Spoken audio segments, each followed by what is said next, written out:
Alors voilà, donc nous avons fait un petit unboxing tout à l'heure. Maintenant, nous allons procéder au montage de cette Annette E10. Alors, nous allons utiliser ce petit manuel, voir si c'est complet, si ça suffit pour assembler le tout. Donc, j'ai procédé déjà à une petite modification. C'est tout simplement suite aux différentes vidéos que j'ai pu voir sur l'imprimante, c'est tout simplement j'ai tourné les moteurs ici parce que sinon les prises sont à l'intérieur et ça touche le bed. Donc j'ai pris 2 minutes. Voilà, je vous mets les photos pour voir la différence et on voit que le moteur, la prise est à l'intérieur alors que moi je veux qu'elle soit derrière de façon à ce que ça ne touche pas le bed d'impression après. Voilà, je pense que c'est une petite erreur lors de la production qui n'est pas bien grave, hein. Et maintenant on va attaquer tout de suite l'assemblage. Alors l'assemblage. On voit que c'est noté qu'il faut d'abord assembler le châssis du haut avec le châssis du bas. Avec les petits détrompeurs ici pour glisser dans le châssis. Donc on va faire ça tout de suite. Allez, c'est parti. Hop. Avec un petit peu de précision. Tac.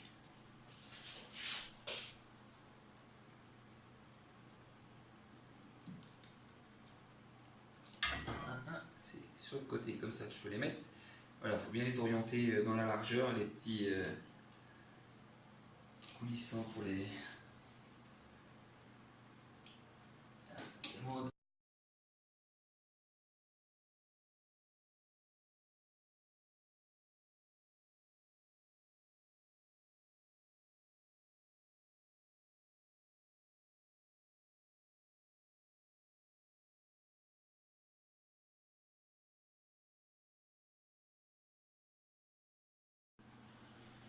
Voilà, une fois qu'on a réussi donc à rentrer les pieds dans les petits supports là, on va se ravancer un petit peu. On peut serrer de chaque côté.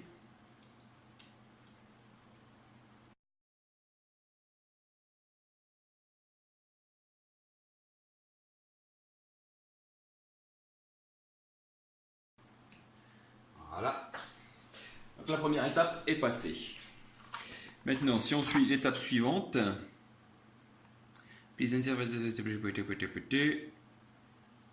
qu'est-ce qu'ils disent en dessous? On va regarder en dessous maintenant.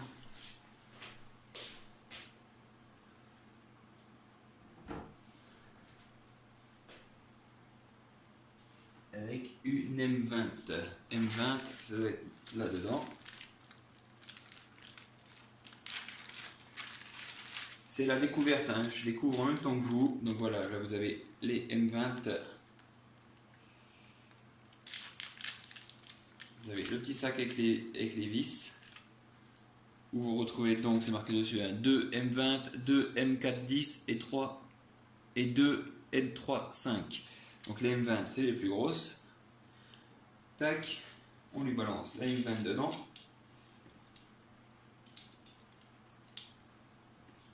La M20 de l'autre côté. La grosse clé qui va bien.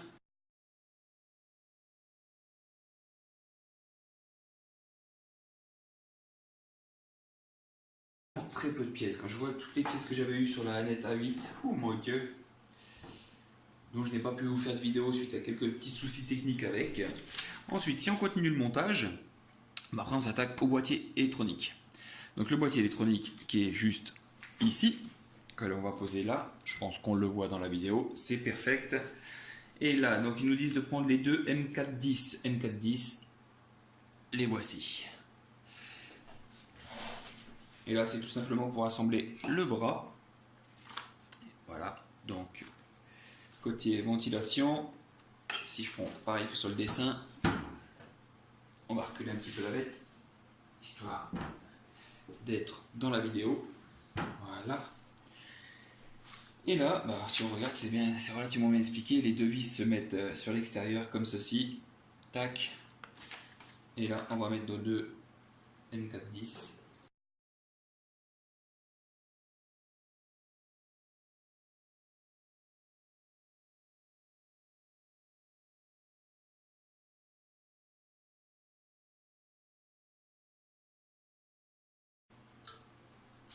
Voilà. Maintenant, on va fixer donc le tube support de de bobine, qui est donc juste ici.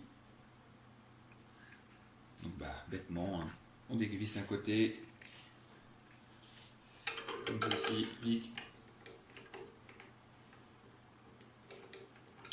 Bon, l'impression des pièces imprimées comme ça reste quand même relativement moyenne. Personnellement, c'est des choses que je vais refaire de façon à les améliorer. Voilà. Donc là, on est bon. Alors, please, MK8 extruder.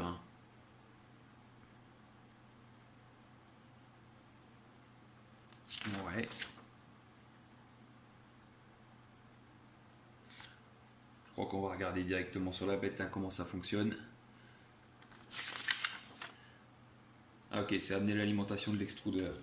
Donc il se trouve, on va déballer ça. Hop. Sans couper le câble. C'est mieux.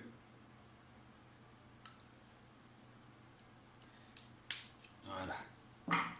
Donc là, il me demande de fixer donc le corps de chauffe de l'extruder ainsi que la sonde. Donc on va pousser ça là-bas, rapprocher l'imprimante. Je pense que voilà. Alors, la sonde. Ça devient un peu artistique là. Tac. Et la sonde qui vient ici. Donc il y a deux petits trous. Hein. Je vais vous faire une petite photo.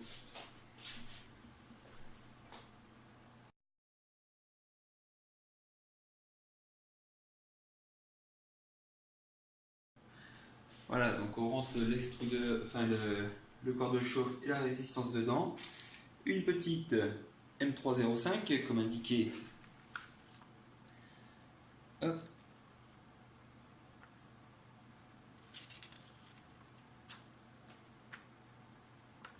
Là je dis n'importe quoi. Il y a une petite vis dessus que je n'ai pas là. Donc il faut que je la trouve. Elle est ici. Voilà. Les pièces pour extruder. Tac. Voilà. Je l'ai. C'est des toutes petites pièces, alors ça faut faire gaffe de ne pas les perdre, hein, parce que c'est ce qui va tenir la sonde. Donc je ne sais pas si vous allez réussir à voir sur la vidéo. C'est vraiment une toute petite vis. C'est vraiment rigiki. Avec la toute petite clé qui va avec. Voilà, fixe dessus.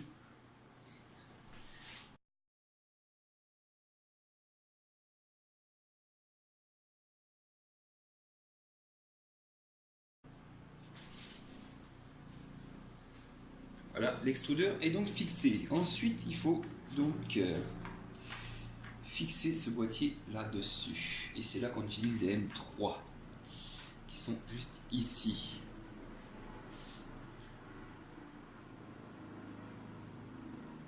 Tac, tac, tac. Alors, comment ils font voir sur le dessin? C'est pas évident. Ok, ça va. Comme ceci. Ouais, c'est quand même relativement bien articulé pour que ça joue. Bon, j'aime moins, c'est qu'en fait, on n'a pas de visuel sur comment dire, notre sonde qui peut sortir. J'avais eu le problème 2 fois sur la A8 où la sonde était sortie. Donc là, sans visuel, c'est vrai que ça oblige chaque fois à ouvrir le capot. Bon, c'est les jouets de la qualité, mais...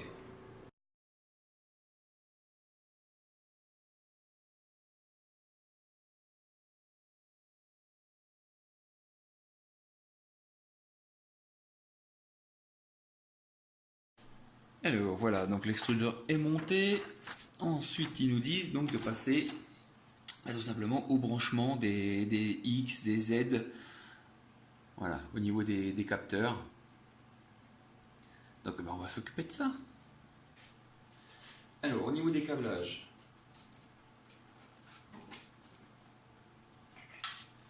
hop, on va tirer le tout, comme ça, ce sera beaucoup plus simple. Ça, on va le mettre par ici pour l'instant. Donc c'est relativement pré-câblé, donc là on retrouve axe right Z motor, donc tout simplement le right, on sait que c'est le droite, Z axis motor.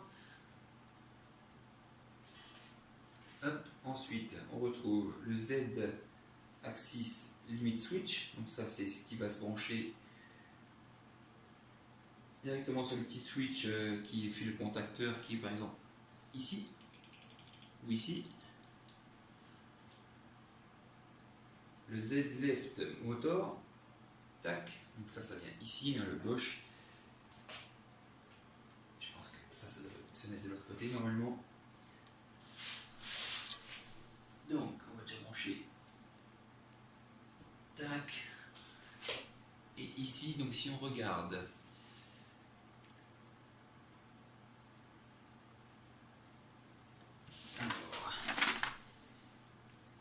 c'est sur les deux du bas, noir et rouge.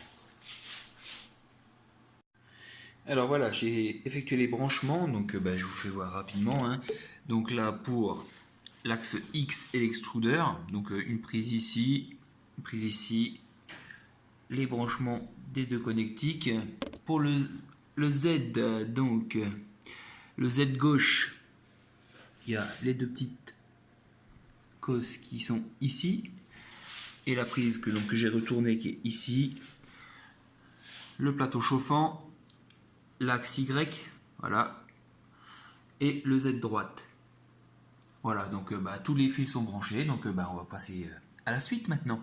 Allez, à tout de suite. Alors la suite, elle va être simple, on va mettre en route la machine. Donc elle est alimentée, tous les connectiques sont branchés, les petites sangles sont décrochées, tendues, ainsi de suite, c'est parfait. Oh là, pardon. Allez, on va mettre en route la bête.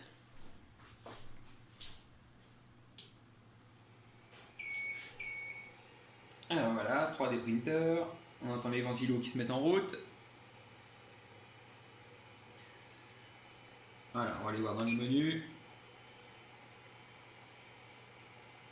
Position, on va faire un auto-home. Voilà,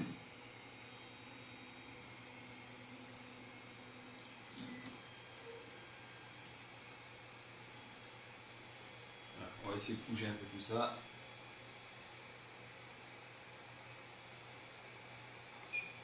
Il faut descendre. Alors, prepare. Preset PLA, preset ABS. Position, on a vu. Contrôle. Disable stepper. Call down. Bed.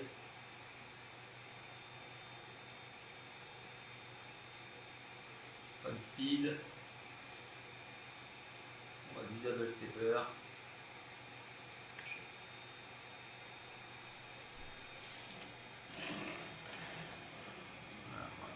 On va tout bouger.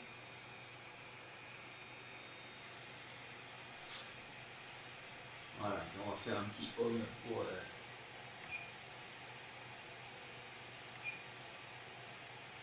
auto home.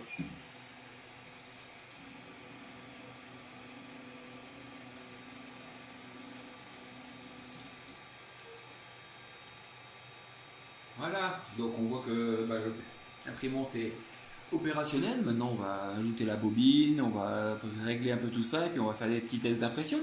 Donc l'imprimante, il m'a fallu en gros pour la monter, en lisant le manuel, ainsi de suite, on va dire moins d'une heure quoi. Moins d'une heure pour la monter, brancher tous les câbles, ainsi de suite. Donc voilà, après maintenant on va s'amuser avec l'impression, faire quelques petits tests, ainsi de suite, et puis on refera une autre vidéo.